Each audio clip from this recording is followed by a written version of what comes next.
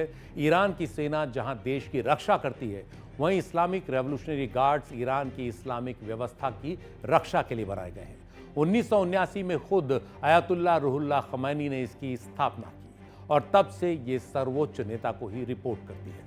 America के खिलाफ Iran की सख्त विदेश नीति को अयतुल्ला अली खामनेई ही बीते 4 दशक से तय कर रहे हैं। उन्होंने ईरान को पश्चिम एशिया में इजराइल और सऊदी प्रभाव से निपटने के लिए तैयार किया।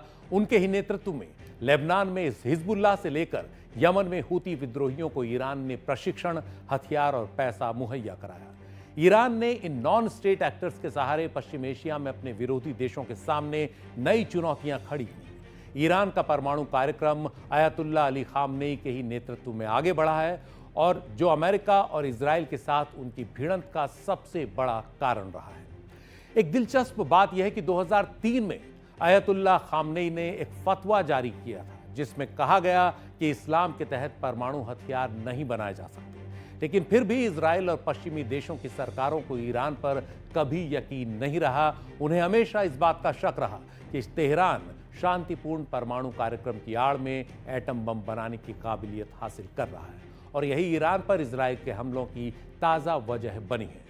अयतुल्ला अली खामनेई कहाँ रहते हैं, कहाँ जाते हैं, ये सब काफ़ी गोपनीय रहता है। उनकी निजी सुरक्षा का काम खुद रेवोल्यूशनरी गार्ड्स की सर्वोच्च यूनिट के हाथ में है। जानकारी के मुताबिक पिछले हफ्ते खामनेई किसी गोपनीय जगह चले गए जहां से वो लगातार सेना के संपर्क में हैं। ऐसी ही खबर पिछले साल भी सामने आई थी जब हिजबुल्लाह के कमांडर हसन नसरल्लाह की हत्या हो गई थी और तब भी खामनेई एक सुरक्षित जगह पर चले गए थे। बीते एक हफ्ते की लड़ाई में इजराइल अब तक ईरान के सर्वोच्च नेतृत्व को भयानक नुकसान पहुंचा चुका है। इस्लामिक रेवोल्यूशनरी गार्ड्स के प्रमुख जनरल हुसैन सलामी, ईरान की सेना के प्रमुख जनरल मोहम्मद हुसैन बघेरी, सेना के deputy commander in chief major general Gholam Ali Rashid, revolutionary guards के एरोस्पेस फोर्स के चीफ आमिर अली हाजीजादे हैं, रेवोल्यूशनरी गार्ड्स के खुफिया विभाग के चीफ मोहम्मद काजमी और ईरान के 14 टॉप परमाणु वैज्ञानिकों को इजराइल अब तक मार चुका है। लेकिन क्या अमेरिका अयतुल्ला अली खामनेई को निशाना बनाने का जोखिम उठाएगा? अगर अमेरिका ऐसा करता है तो ईरान और पूरा पश्चिम एशिया एक ऐसी दिशा में आगे बढ़ सकता है जो दुनिया की पूरी जियोपॉलिटिक्स को नए सिरे से तय कर सकती है। अयतुल्ला खुमैनी बहुत बड़े लीडर हैं इस्लामिक वर्ल्ड के, और इस वक्त तो उनका जो पॉपुलैरिटी है वो टॉप पे है। कोई उनके मुकाबले का इस्लामिक लीडर स्पिरिचुअल या पॉलिटिकल दोनों नहीं नजर आता। और दूसरी बात ये कि उन्हीं ने एक दोबारा से मैसेज दिया है इस्लामिक यूनिटी का, जो बहुत पावरफुल है इस वक्त।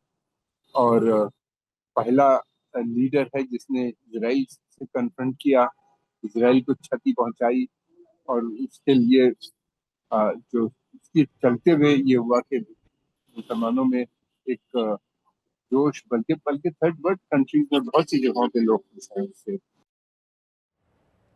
और अब टॉप स्टोरी में एक बहुत अहम खबर। अगर आप अपने मोबाइल फ़ोन या ईमेल के लिए किसी पासवर्ड का इस्तेमाल करते हैं तो उसे बदल दें, ये बेहतर होगा। वैसे भी समय समय पर पासवर्ड बदलते रहना चाहिए, लेकिन आज हम ये बात इसलिए कर रहे हैं कि इतिहास में इंटरनेट डेटा में सबसे बड़ी सेंध लगने की बात सामने आई है। आप हैरान होंगे ये जानकर कि जितने धरती पर इंसान नहीं हैं, उससे 2 गुना लॉगिन क्रेडेंशियल्स यानी यूजर आईडी और पासवर्ड हैक हो गए हैं। जी हाँ, साइबर न्यूज और फोर्ब्स की एक इन्वेस्टिगेटिव रिपोर्ट में पता चला है कि लॉगिन और पासवर्ड से जुड़े 16 अरब आंकड़ों में सेंध लग गई है। ये आंकड़े ऑनलाइन बेचे जा रहे थे। इस डेटा को इन्फोस्टीलर मालवेयर नाम के एक वायरस ने हासिल किया है। साइबर न्यूज और फोर्ब्स ने इस साल की शुरुआत से अपनी ये इन्वेस्टिगेशन शुरू की। इसके बाद गूगल ने अपने अरबों यूजर्स को सलाह दी है कि वो अपने पासवर्ड्स बदल लें और ज़्यादा सुरक्षित पासवर्ड इस्तेमाल करें। अमेरिका की एजेंसी FBI लोगों को आगाह कर रही है कि वो SMS पर आने वाले अनजान मैसेज पर आए लिंक्स को ना खोलें। इस पासवर्ड लीक के तहत 30 डेटा सेट एक्सपोज हुए, जिनमें करोड़ों से लेकर 3.5 अरब तक आंकड़ों के रिकॉर्ड थे। इस तरह कुल 16 अरब पासवर्ड्स में सेंध की बात सामने आई। मध्य प्रदेश के जबलपुर से साइबर ठगी का एक दहला देने वाला केस सामने आया है। 36 साल की पुष्पलता झारिया साइबर ठगों के जाल में ऐसे फंसी कि घर तक छोड़ दिया। ठगों ने उससे करोड़ों की लॉटरी, सोना और हीरे के आभूषण मिलने का झांसा दिया और वो इसे सच मानती रही। NDTV की एक्सक्लूसिव रिपोर्ट हम सबको अलर्ट करने वाली है।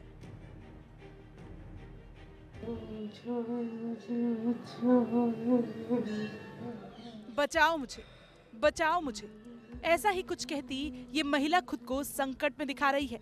ये बताने की कोशिश कर रही है कि उसका अपहरण हो गया है, लेकिन ऐसा कुछ भी नहीं हुआ है।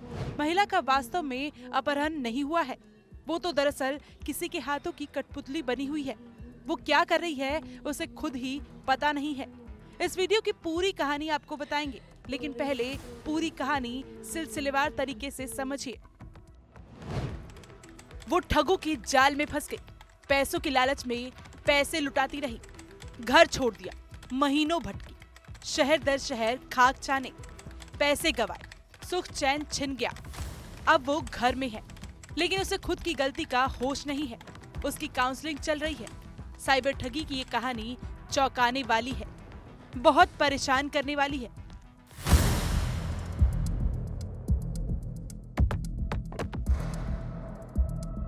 पुष्पलता के पति छोटा मोटा काम करते हैं। उसके 2 बच्चे हैं। कुछ महीनों पहले उसे विदेशी VPN नंबर से एक फोन आया। उसे बताया गया कि उसने सोना, हीरा और 10 लाख रुपए की लॉटरी जीती है, लेकिन इस इनाम को पाने के लिए पहले ऑनलाइन कुछ पैसे जमा करने होंगे। फिर ठग महिला से नियमित तौर पर संपर्क करने लगे। कुछ समय बाद ठगों ने नया नाटक रचा। कहा कि जो व्यक्ति लॉटरी का इनाम लेकर आ रहा था, पुलिस ने उसे पकड़ लिया है। महिला का आधार कार्ड भी उसके पास है, लिहाजा अब वह भी गिरफ्तार हो सकती है। डर और लालच के बीच फंसी महिला ने 4 लाख रुपए ऑनलाइन भेज दिए।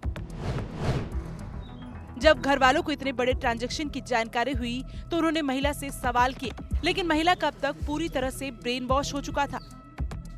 ठगों ने उसे यकीन दिला दिया था कि किसी को बताने से इनाम रद्द हो जाएगा। 23 अप्रैल को महिला मायके गई और 26 अप्रैल को बरगी जाने को कहकर निकली, लेकिन फिर लापता हो गई। 4 मई को गुमशुदगी दर्ज कराई गई। अब सर ये तो मालूम नहीं है, ये पैसे का वो कर रही थी कि पैसा चाहिए। तो हमने कहा कि भैया क्या दिक्कत है, काय के लिए पैसा चाहिए है। तो बोले नहीं किसी साथ वाली को देना है, इतनी बात थी। और फिर हमने उसको पूछा भी कि भैया ऐसी कौन सी ज़रूरत है, साथ वाली भी है तो इतना ऐसा क्या है कि तुम सबसे पैसा मंगा के दे रही, 10-20 हज़ार की मदद कर दो इसके बाद। तो बोले नहीं साथ वाली को बहुत ज़रूरत है इसलिए हम दे रहे हैं, बस इतनी बात थी। हाँ हमने कहा था उसको, जब वो पैसे हमसे तो नहीं मांग पाई लेकिन आजू बाजू वालों से जब हमने सुना तो हमने उसको सावधान किया। कितने पैसे उसने इस तरीके से? अब ये तो जानकारी मुझे बिल्कुल नहीं है कि उसने कितना पैसा लॉस करी, कितना क्या करी, लेकिन जब वो यहाँ वहाँ से पैसे मंगा रही थी, किसी से 10, किसी से 5, किसी से 50, जो जैसा था उसके हिसाब से वो उनसे पैसे मंगाती रही। ठगों की बात में आकर महिला जबलपुर से मुंबई, फिर सूरत और अंततः दिल्ली तक भटकती रही। वह रेलवे स्टेशनों पर रात बिताती, लंगर या निशुल्क भोजन खाती और जहां संभव हुआ वहां काम कर ठगों को और पैसे भेजती रही। हद तो तब हो गई जब ठगों ने उसे खुद का अपहरण करने का नाटक रचने के लिए कहा। उसने रोते हुए एक वीडियो बनाया और भेजा। ठगों ने 1 जून को उसके पति को ये वीडियो भेजकर 2 लाख रुपए की फिरौती मांगी। रुपए न देने पर उसके शव के टुकड़े कर जंगल में फेंकने की धमकी दी गई। मार्च में उनके पास मैसेज आया था व्हाट्सएप में, जिसमें उनसे बात हुई थी कि हम तुम्हें हीरे का हार और कुछ पैसे देंगे, आप हमें 5 लाख रुपए फ़ोन पे कर दो। तो उन्होंने किया था। उसके बाद पैसे दे रही थी, वो थोड़ा थोड़ा करके पैसे दे रही थी। उसके बाद वो वहाँ बुलाए थे तो वो वहाँ गई थी, फिर वो लोग वहाँ नहीं मिले, फिर उसके बाद उनको ले आए थे पुलिस वाले। तो उनने ऐसा भी कुछ बताया आपकी मम्मी को कि अपहरण का एक वीडियो बना के भेज? हाँ उन्होंने भेजा था मेरे फ़ोन में, ऐसा अपहरण की वीडियो मैसेजेस आ रहे थे कि आप पैसे दो, आपकी मम्मी हमारे पास है। तो फिर आप लोग घबरा गए होगे बहुत? हाँ सर घबरा गए थे, फिर हम लोग पुलिस स्टेशन गए थे बताने। तो अच्छा बेटा अभी भी बताओ, जैसे इतना सब हो गया, इतने दिनों बाद इतना आप लोगों का पैसे भी चले गए है ना, उसके बाद भी अभी भी आपकी मम्मी उसी में है कि अभी भी वो लोग झूठ नहीं बोल रहे, मिलेगा?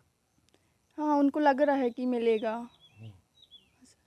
तो आप लोगों ने समझाया था। इस घटना के बाद उसकी मां ने मध्य प्रदेश हाईकोर्ट में बंदी प्रत्यक्षीकरण याचिका दायर की। कोर्ट के निर्देश पर पुलिस की 4 टीमों को खोजबीन में लगाया गया। यही नहीं, बताया जाता है कि इस दौरान महिला का फोन चोरी हो गया, लेकिन उसने किसी अन्य व्यक्ति के फोन से परिवार को कॉल किया, जिससे उसकी लोकेशन ग्रेटर नोएडा में मिली। सोमवार को पुलिस टीम ने वहां से उसे सुरक्षित अपने कब्जे में ले लिया। दरअसल एक ये महिला हैं जो आशा कार्यकर्ता हैं, उम्र लगभग उनकी 36-37 वर्ष की है, बरगी क्षेत्र के एक गांव की रहने वाली हैं। ये अपने घर से 27 अप्रैल को बिना किसी को बताए चली गई थी। कुछ दिनों तक घर वाले ढूंढते रहे, फिर उनके घर वालों ने 4 मई को थाने में आकर इस संबंध में सूचना दी गई, जिसमें गुम इंसान कायम करके उसको विवेचना में लिया गया था। 1 महीने तक कुछ ऐसी खोज खबर जानकारी नहीं मिली, पुलिस अपने स्तर पर तफ्तीश कर रही थी।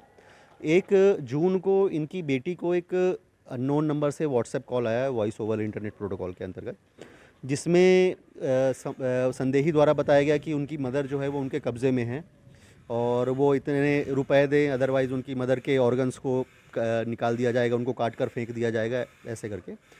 तो इस तरह की फिर जब अपहरण और इस तरह की संबंधित स्थिति समझ में आई तो तुरंत हम लोग सतर्क हुए और इसी संबंध में एक फिर FIR भी दर्ज की गई तत्काल।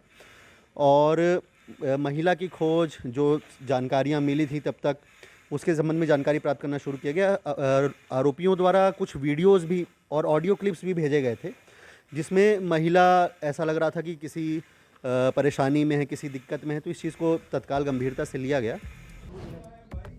हालांकि महिला का मानसिक स्थिति अब भी प्रभावित है, उसे चक्कर आ रहे हैं, शरीर कांपता है, उसे आज भी लगता है कि ठग इनाम देंगे और वे निर्दोष है। पुलिस ने उसकी काउंसलिंग शुरू कर दी है। इस सनसनीखेज वारदात को अंजाम देने वाले साइबर ठगों की तलाश जारी है। टीवी के लिए जबलपुर के बरगी से संजीव चौधरी की रिपोर्ट। और एक और बेहद हैरान कर देने वाला मामला सामने आया है। ऑनलाइन ठगी के अलावा दूसरा चिंताजनक मामला ऑनलाइन बाल यौन शोषण का है। तेलंगाना साइबर सिक्योरिटी ब्यूरो ने पिछले दिनों 15 लोगों को अरेस्ट किया जो बच्चों के यौन उत्पीड़न में लगे हुए थे। ये छोटे बच्चों के न्यूड वीडियोस ऑनलाइन अपलोड किया करते थे। इनमें 6 से 14 साल के बच्चे थे, जिनमें ज्यादातर बच्चियां हैं। ये सब पढ़े लिखे लोग हैं और इनमें IIT ग्रेजुएट्स तक शामिल हैं जो अच्छी सॉफ्टवेयर कंपनीज में काम कर रहे हैं। NDTV ने बात की तेलंगाना साइबर सिक्योरिटी ब्यूरो की निदेशक शिखा गोयल से। तेलंगाना पुलिस ने चाइल्ड ऑनलाइन सेक्सुअल प्रेडेटर्स को अरेस्ट किया है। 15 लोगों को अरेस्ट किया है और हमारे साथ हैं director Telangana cyber security bureau Shikha ji. ये 15 लोग कौन हैं और उनके खिलाफ आरोप क्या लगा? तो ये 15 लोग ऑनलाइन चाइल्ड सेक्सुअली एक्सप्लॉयटेटिव और अब्यूजिव मटेरियल को देखते हुए, ब्राउज़ करते हुए या उनके डिवाइसेस पे इस तरह के मटेरियल मिले हैं अकॉर्डिंग टू इन्फॉर्मेशन जो हमारे पास थी। इसमें ये लोग रिपीटेड ऑफेंडर्स हैं, मतलब ये मल्टीपल केसेस में इन्वॉल्व हैं, मल्टीपल टिप लाइन्स में इन लोगों के नाम हैं। इनमें से एक तो 10 टिप लाइन में उनका नाम है। तो ये हैबिचुएटेड ऑफेंडर पर्सनस हैं और ये most of them are educated, पढ़े लिखे लोग हैं, यंगस्टर्स हैं, ज़्यादातर सब 20-22-24 साल की उम्र के हैं। एक दो लोग थोड़े से 50s के ब्रैकेट में भी हैं और सब middle class proper normal background से हैं, एजुकेटेड हैं लोग हैं। और कंपनीज में काम करने वाले, जैसे आपने बताया एक IIT का है जो एक मल्टीनेशनल में भी काम करता है। हाँ, एक इनमें से एक IIT ग्रेजुएट है और एक सॉफ्टवेयर कंपनी में काम करता है, एक BTech ग्रेजुएट है जो अभी नौकरी खोज रहा है। तो मतलब कोई भी इनमें से ऐसा नहीं है जो शायद ये नहीं जानता हो कि इस तरह का मटेरियल को ख़रीदना, बेचना या व्यू करना, ब्राउज़ करना, सर्कुलेट करना एक ऑफेंस है। सब पढ़े लिखे लोग हैं और जो बच्चियां हैं इसमें ज़्यादातर लड़कियां हैं, छोटी बच्चियां फ्रॉम 6 to 14 ईयर्स ऑफ उम्र के बीच में हैं। पहली नज़र में they appear to be foreigners, but अभी इन्वेस्टिगेशन के दौरान हम लोग कोशिश कर रहे हैं पता करने की कि ये मटेरियल कहाँ क्रिएट हुआ, उसका ओरिजिन क्या है, सोर्स क्या है और कौन विक्टिम्स हैं। चेतावनी आप लोगों को क्या देना चाहते हैं, क्योंकि एक तरह से पुलिस मॉनिटर करेगी, अगर आप कुछ भी गलत काम करेंगे तो पुलिस आप पर नज़र रखे हुए हैं। ये चाइल्ड सेक्सुअल मटेरियल या एक्सप्लॉयटेटिव ये जो मटेरियल है ये एक बहुत ही सीरियस अपराध है। इसमें ये देखना है कि कोई ये सोचे कि हमने तो सिर्फ ब्राउज़ किया, बट जिस बच्चे को लेकर वो मटेरियल क्रिएट किया गया है उसके ऊपर कितना बड़ा अपराध और कितनी उसके ऊपर त्रासदी है, ये चीज़ एहसास करना बहुत ज़रूरी है। तो और लॉ भी इसी स्पिरिट में लॉ भी बनाया गया है। और क्योंकि ये इलीगल एक्टिविटी है तो किसी भी इलीगल एक्टिविटी, और स्पेशली क्योंकि Telangana cyber security bureau online पे कोई भी इलीगल एक्टिविटी को पे नज़र रखना और उसको कंट्रोल करने का हमारा मैंडेट है, तो इलीगल एक्टिविटीज़ पर हम ज़रूर नज़र रखेंगे। तेलंगाना पुलिस नज़र रखे हुए हैं और यही कह रहे हैं कि अगर आप ब्राउज़ करेंगे, क्रिएट करेंगे या फिर सर्कुलेट करेंगे या फिर इसको बेचेंगे भी, ऐसा मटेरियल किसी के साथ शेयर करेंगे तो अपराध बनेगा। हैदराबाद से कैमरा पर्सन नागराजू के साथ उमा सुधीर, NDTV इंडिया के लिए। और यूपी के पूर्वांचल को आज 2 बड़ी सौगातें मिली। एक तरफ PM मोदी ने पटना से गोरखपुर के बीच वंदे भारत को सीवान से हरी झंडी दिखाकर शुरू किया, तो वहीं दूसरी तरफ CM योगी आदित्यनाथ अपने गृह जनपद गोरखपुर को लिंक एक्सप्रेसवे का तोहफा देने के लिए पहुंचे। इस लिंक एक्सप्रेसवे से देखिए हमारे संवाददाता रणवीर की ये ग्राउंड रिपोर्ट।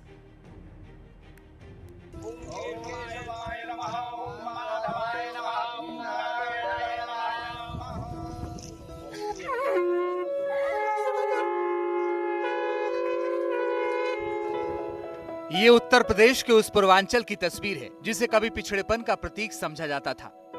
आज उसी पूर्वांचल में एक तरफ वंदे भारत तेज रफ्तार से दौड़ रही है तो दूसरी तरफ गोरखपुर लिंक एक्सप्रेसवे भी आज से शुरू हो गया।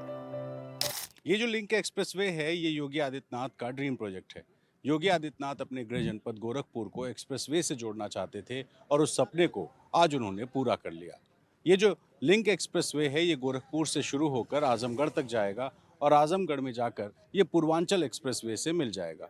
यानी किसी को भी गोरखपुर से लखनऊ की तरफ या फिर गाजीपुर की तरफ जाना हो तो उसे एक्सप्रेसवे के तौर पर एक यात्रा का आसान विकल्प मिल गया। लिंक एक्सप्रेसवे के उद्घाटन के मौके पर सीएम योगी ने कहा कि यूपी बीमारू राज्य के स्टेटस से निकलकर अब एक्सप्रेसवे प्रदेश बन गया है। ये इंफ्रास्ट्रक्चर पर ध्यान देने का परिणाम था कि बीमारू राज्य से उभर करके उत्तर प्रदेश अब भारत के एक इमर्जिंग स्टेट के रूप में, एक ग्रोथ इंजन के रूप में अपने आप को स्थापित करते हुए देश की अग्रणी अर्थव्यवस्था के रूप में आगे बढ़ चुका है। बात करें गोरखपुर लिंक एक्सप्रेसवे की तो ये 91.35 किलोमीटर लंबा है। गोरखपुर से शुरू होकर ये आजमगढ़ पहुंचेगा और पूर्वांचल एक्सप्रेसवे में मिलेगा। इस एक्सप्रेसवे को बनाने में लगभग 7300 करोड़ रुपए खर्च हुए हैं। और सड़क देखिए, एक बेहतरीन किस्म की 4 लेन सड़क, जो कि भविष्य में अगर ज़रूरत पड़ती है तो इसको 6 लेन भी किया जा सकता है। इस तरह का प्रावधान इस सड़क पर दिया गया है।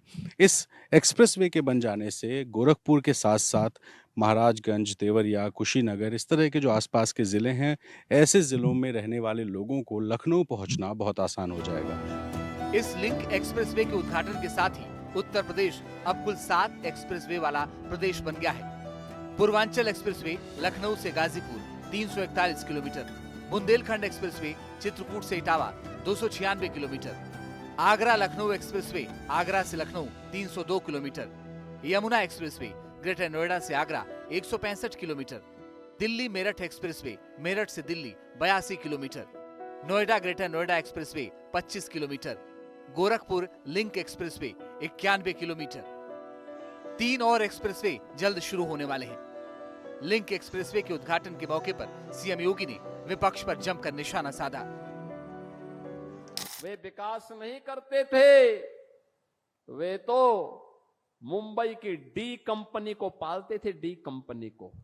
गोरखपुर लिंक एक्सप्रेसवे से न सिर्फ यातायात सुगम होगा, बल्कि इस एक्सप्रेसवे के अगल बगल बन रहे इंडस्ट्रियल कॉरिडोर की वजह से बहुत सी नौकरियां और रोजगार भी पैदा होंगे। यानी उत्तर प्रदेश को $1 ट्रिलियन इकोनॉमी बनाने का जो लक्ष्य है, उस लक्ष्य में ये एक्सप्रेसवे एक कदम आगे बढ़ता हुआ दिखाई दे रहा है। आजमगढ़ से अपने सहयोगी रवि प्रकाश सिंह और कैमरा पर्सन वीरेंद्र सैनी के साथ रणवीर, एनडीटीवी इंडिया। और इजरायल ईरान युद्ध से जुड़ी एक अहम खबर आपको हम बता दें। युद्ध के बीच भारत सरकार ने ईरान में रह रहे भारतीयों की सकुशल वापसी के लिए ऑपरेशन सिंधु चलाया है। कल इसके तहत ईरान की उर्मिया मेडिकल यूनिवर्सिटी में पढ़ रहे 110 भारतीय छात्रों को सुरक्षित देश लाया गया। ईरान से 1000 भारतीयों को लाया जा रहा है और इस निकासी अभियान को लेकर हमारे सहयोगी उमाशंकर सिंह ने बात की भारत में ईरान के उप राजदूत मोहम्मद जावेद हुसैनी से। सुनिए। You have just mentioned a plan, evacuation plan, and 1,000 Indians are coming back from Iran. So what is, how this evacuation plan is taking place and what special arrangements you have made for that?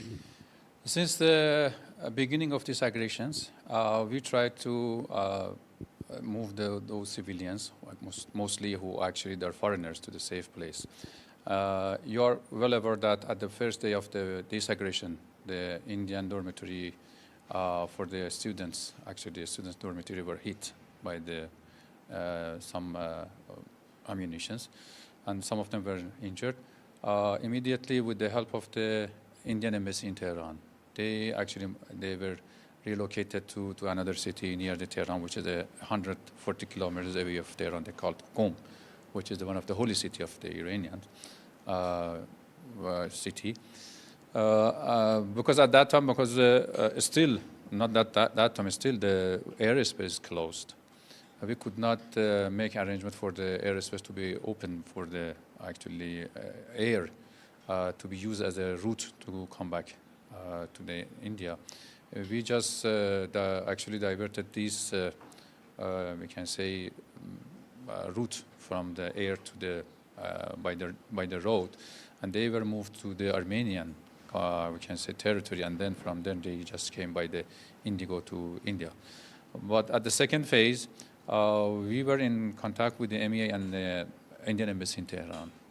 They said that they have relocated the people even from the Qom to another city called Mashhad, near the border in the border with Afghanistan, which is more safe than the other place, which is this far from our west part of the Iran, which is under the attack. They made arrangement with the Iranian Mahan Air, Iranian carrier, which they have the daily flight before this airspace to be closed. they accepted to have the charter flight to bring the Indian nationals. Hopefully, we have the first flight tonight. They will arrive. So even the airspace is closed, but you have made Yes, special arrangements exactly, for Indians to exactly. fly them back from Mashhad. Yes, Mashhad. yes, Mashhad, from Mashhad to here. This is a special actually arrangement we have made it in order to ensure the Indian people that we care about their concern, about their family, about their citizens who are in Iran, and we will do our best for the safe passage to move from Iran to the India. So in to second join. phase, 1,000 Indians will come, and how many more Indians are there in Iran? Roughly, we have some information about around more than 10,000 Indians are in Iran, but still there is no accurate or we can say exact number of the people, but it depends, because I'm sure that there would be other flights. We are working on it for the safe passage of the Indians. तो top story में मेरे साथ आज के लिए बस इतना ही। कल फिर मिलेंगे शाम 6 बजे, लेकिन आप बने रहिए एनडीटीवी इंडिया के साथ। खबरें लगातार जारी हैं। आगे की खबरें विस्तार से न्यूज़ हेडक्वार्टर्स में जल्द लौटेंगे, बने रहिए।